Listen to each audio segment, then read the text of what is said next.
It was a Tuesday night, after a brutal double shift, when my wife, Daniela, blew up my world. I walked into a trashed house, and she, glued to her phone, hit me with a line so cold it stole my breath.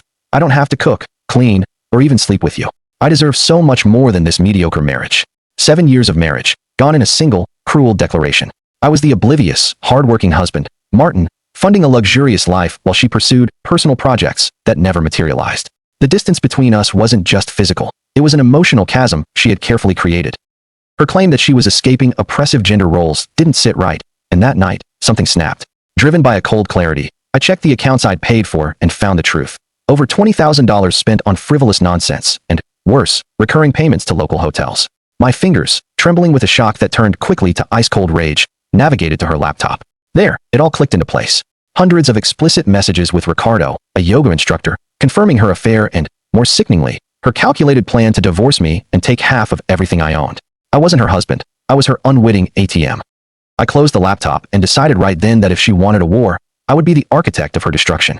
I documented every expense, every message, every hotel stay, and hired the ruthless attorney, Dr. Elena Vargas.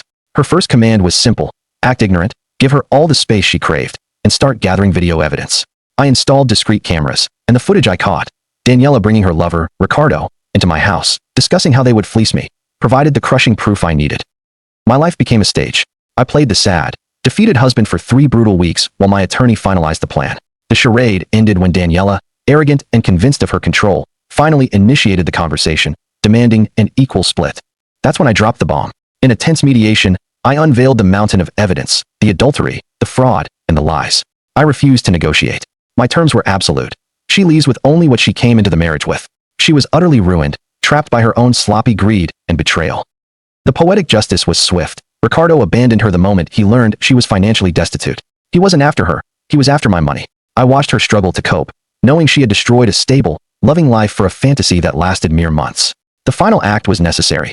I had to protect my future, and in doing so, I forced her into the painful accountability she desperately needed. I walked away from the wreckage with my dignity, my assets, and a renewed sense of self. The pain led me to self-worth, a career promotion, and eventually, to Patricia, a woman who brought genuine love and honesty into my life. Daniela's betrayal was the fire that destroyed the old, naive me, but from the ashes rose a man strong enough to build a real, enduring partnership. Given that Daniela eventually apologized, admitted her fault, and was forced onto a path of genuine personal growth only after Martin financially decimated her, does true accountability require total destruction, or could he have found peace without such extreme retribution? Thanks for watching, and don't forget to subscribe to the channel and leave a like. Share your thoughts about this story in the comments.